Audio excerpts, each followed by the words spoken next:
Here we are in London, and I'm delighted to be in the company of Muriel Emery from the auction house Spink and Michael Gleason, the renowned producer. And Michael, you're most well known for Live from Abbey Road, the series of recordings and broadcasts of a great number of artists. And you started this in 2005. I did, actually, and our first shoot was in 2006, which was Dr. John, who sadly just passed away 3 days ago. He came on, I think it was May 7th, 2006, followed then by Dave Matthews and then by Paul Simon. And once Paul did the show, it was a new format for British television, for Channel 4. It was an acquisition from them. They didn't commission this show. I took it over and pitched it, and they decided to take it. It met part of the budget. But we did it without an audience or without a presenter because we wanted to mimic when a great artist goes into the studio to record a record. We wanted to mimic that process. We wanted to show them in action and to take them through several songs, different takes. They would do several takes. And so we would film them from when they came into the studio, and they had the studio to themselves. There was actually one... I think we had Primal Scream in Studio 2, and we had a film score going on in Studio 1, and there was a bit of a sound movement across. We had to sort of calm everybody down a little bit. But that was the only time where we had an issue with a big very loud rock band in too. But the artists would come in for the day. We would set up their equipment usually in the morning, do sound check. They would come in and play. And they would do songs of their choice. And so it was never something where we said, oh, you're going to play this. And we would consult with their tour manager and their group to set up the equipment and for them. And we wanted to avoid the sort of how you would see them at a concert where you would have them all facing you. So a lot of times we would have them facing each other. It just gave you a different sort of look. And we paid attention, I often say this, as much to the sound as we did to the video. And I came more out of the video world. But because they're at Abbey Road Studios, we recorded everything right into the sound desk. We had a complete sound engineers that ran the audio side. And then we would take the music and mix it, and then we would see those artists on screen with wonderful sound. And so for many of them, it was the best television show they ever did. Perfect example is Massive Attack. Massive Attack has not done a whole lot of television, as you're well aware. But they came into Abbey Road and just did an incredible set. And loved being there. And so it was just an unusual thing. Jamiroquai, JK, when he came in, he was just very happy to do something completely different where it's just him performing with his artists. And the story I love is Ed Sheeran, because when you were doing these shows, recording these sessions, Ed was kind of not really a very well-known musician. He wasn't, and I had gone to Channel 4 and said, we've got a guy named Ed Sheeran, and they said, well, we haven't heard of him, but go ahead if you'd like to. And I said, well, we would like to. So I called up his father, who was managing Ed at the time, and he was thrilled to come in. I said, we don't have a day in the studio for you because we just didn't have one booked. He said, fine, we'll come in, just give us a couple of hours. So they came in one Tuesday morning. We had a Kooks session that afternoon. And Ed came in with his dad and his guitar, and I think there was one other guitarist. And did 5 songs off of his first album. And they were just brilliant. And it was just him and his guitar. And this is part of our auction. That session. So Muriel, tell us about how you came to talk to Michael, and then most importantly, on the 20th of June, there is an auction of 18 master recordings from 18 artists. So tell us about how that came together. Yes, well, we just, somebody, that we had a common friend, And Michael was thinking about giving, he always, said that he was the curator of this collection. And now it was, for the other people, to appreciate other collectors. So somebody put us, in contact, and we say, well, why not, do it at auction? So then finally, it's not only, the labels, but it could be, school, museum, foundation, collectors, even the singer that could for once own their original recording. And including, what Michael just described, like all the experience with the singer. But what's also amazing is you get the master recording from the song, but you have hours and hours and hours also of unseen footage and interview. And most of the artists, like we saw that, with Michael, went very, free about expressing, and it's always the behind the scene, the original. So I say sometimes, that when I really, when I met Michael for the first time, I know that anybody that loves music, that's passionate about, those bands, or even that just love, Abbey Road, and the iconic studio, could for once in their life own something which I do consider, like many others, a piece of contemporary music history, and really a masterpiece, because you never get to have those original and all the footage as well. Yeah, because it is really the first time that something like this has been offered. I mean, the way I look at it is that you're the curator, the originator and curator of this set of music, but it's these other artists' performance. And so what the auction is enabling is someone to own a piece of art. Now, just like you might own a Picasso, like an old master, this is kind of you're owning a new master from like current generations of artists. I couldn't have said it better. And in music, as you're so well aware, all of us collect music, but it's shared. And it's unheard of to have something which is totally unique to you. I mean, you can take a picture at a concert of the artist you love, but to actually have your own photograph, which nobody else has, of that artist in Abbey Road, which you own, and you own the copyright once you buy this lot. We give you 3 photographs. It's just so unheard of. So it has, for collectors, rarity, which is the first thing every collector wants, is rarity. The second thing that they are wanting is provenance. Where did this come from? Who owned it before? And you're buying from the creator, and so you can be guaranteed the provenance is pure. And Abbey Road Studios. And Abbey Road Studios, which is exactly. also great provenance. And then the third thing is quality.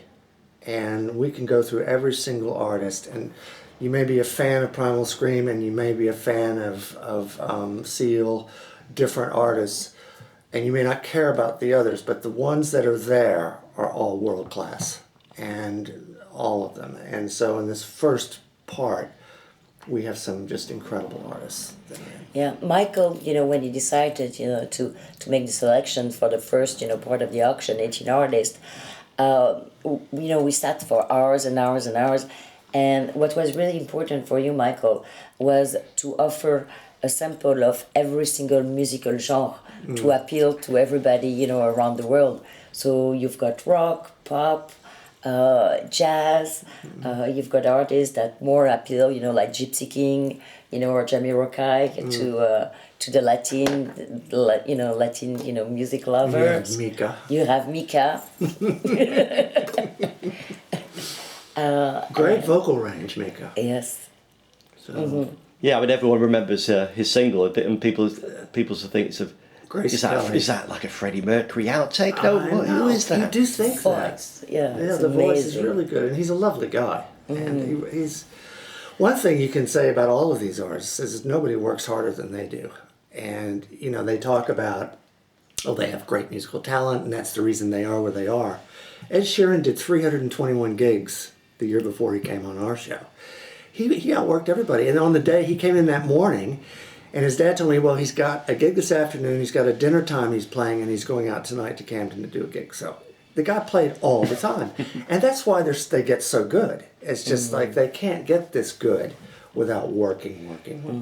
So I'm talking of just quality. You've got 137 discrete artists, 600 songs that were recorded over the period of the series. for this auction, you had the hard task of picking, I think it was 60 songs from 18 artists. How did you pick those? Well, you get all the songs that they did on the day. So the 18 artists did a total of 60 songs, and I think that the Killers have 3 songs in Human, Read My Mind, and Dustland Fairy Tale, 3 great songs from Brandon and crew. And Blondie, this is actually her electric session that you're buying in this auction. She also did an acoustic session, which is in a different auction. So it was just trying to get a broad swath of people who would come in, musicians and artists who would come into the studio. I guess this is quite exciting, being the first auction, and because this hasn't been done before. So in terms of what value you put on these things, and so I think people that come to this auction, it's a great opportunity to get in at the basement, because by the second or third auction there'll be kind of the values are going to be much higher. It's going to be a different story. Yeah. And this is the one to participate in, to get your toe in the water, so to speak. Also on pricing, we priced every single artist the same. Believe it or not, there's some people who might like Mika who don't like Ed Sheeran. And so we priced everybody the same, regardless of their so-called status in the music world. That comes and they're great artists, all of them. So we priced them all the same, $7,000, which is a fraction, obviously, of what it costs to produce this. And so you do get that. You get this for not much money. I think what was really important, and I want to thank Michael for that, is when we discussed, how we were gonna start, the auction and the starting price. You wanted, everybody to be on the same level, not only, the singer or the bands, that are included in these lots, but you wanted also everybody to have the opportunity to once own those originals, masters. So it could be, a museum, a school, a foundation, a collector, because it was very important for you that finally this goes out and continue, the legacy of the collection. Yeah. And that I think was really brilliant. Very important. So you had a question early on, Andy, about what's really included in a lot, so the people can conceptualize, it a little better. And you've come prepared. I've come prepared. Yes. Do tell us. To explain? Well, there are several things that come in a lot. The first thing I'd like to show you is this is the vinyl record that you get. And this is Seal. Carefully hold it up. It's edition 1 of 1. There's an A side and a B side. I think that's, of course, it's upside down. So that's Seal, recorded at Abbey Road Studios with the date. And that would give you an idea. There's one of those. And that includes, actually, with Seal, a version of Something, which he recorded, the Beatles song. How appropriate. Which is the only song that he did cover of on the session. This is a USB that you get, which comes in a little Spink box. Maybe you should do this. You're better with your fingers. Okay, I'll open it for you while you move on to the glyph. Yeah. And then you get a 1 terabyte drive. This is actually Ed Sheeran's recordings. It looks like just a plain old drive, but inside here is every audio stem.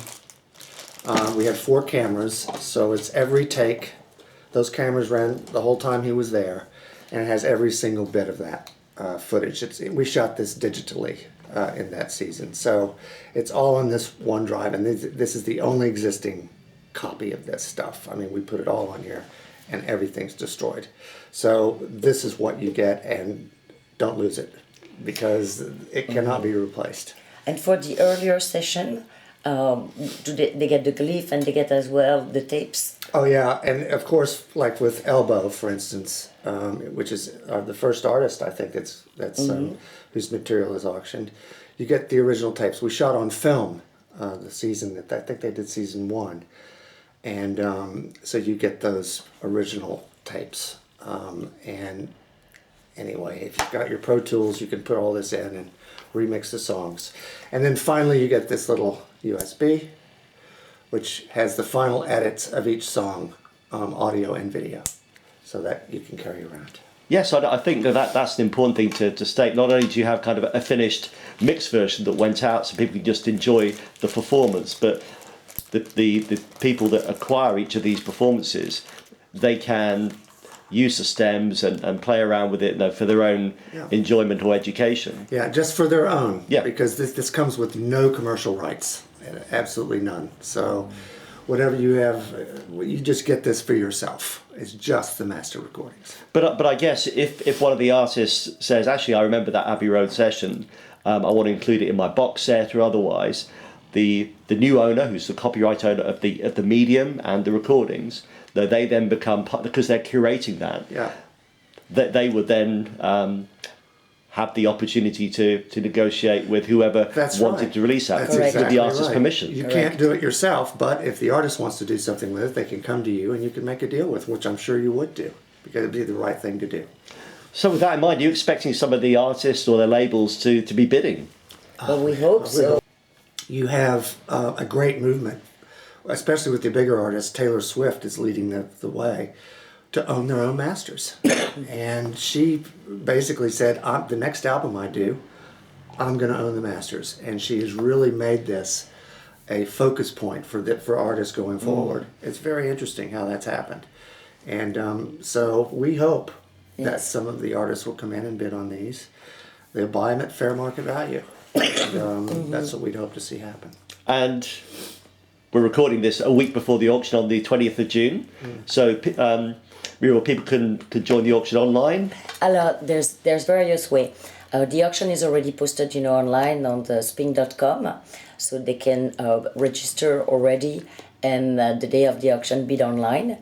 They can contact us as well if they want, to bid on the phone, and we can organize, phone bids for those that wants to stay comfortably and confidentially, at home while they look at the auction. And of course, we welcome them also physically at the auction room, which is 69 Southampton Row at Spink headquarters. The auction will start at 6 p.m. So that it's good as well, because the time is good for our Asian market. Like some of those artists, like Ed Sheeran, are really, really big also, in Japan, Singapore, Hong Kong, but it ties up as well, to the collectors in the United States, both East and West Coast. So we try to make it as accessible as possible. So online, spink.com, they can contact us on the phone, via email, or be live in the room at Spink on the 20th. So Mark, do you have any regret over some of these that you're offering? You think, actually, I'd quite like to keep the Dr. John one, because of course he passed Actually, sadly. I do have regret about one, which is Greg Allman. And the Allman Brothers, where I grew up in Texas, that Live at Fillmore East and Eat a Peach, they were just the best albums ever. And Greg came in, and I actually directed that episode, and he was just the nicest guy. And he sat, and we talked for a long time about various things. He told me the whole story about how he named my favorite song, Melissa. And when I was just, and even thinking about it now, it was most wonderful days. But to me, when you sell a collection, you sell the whole collection. And someone else needs to take on this as a guardian of these recordings other than me. That's great. It's been fascinating talking to you both. Muriel, thank you. Michael, thank you. Thank you, Andy. And Andy.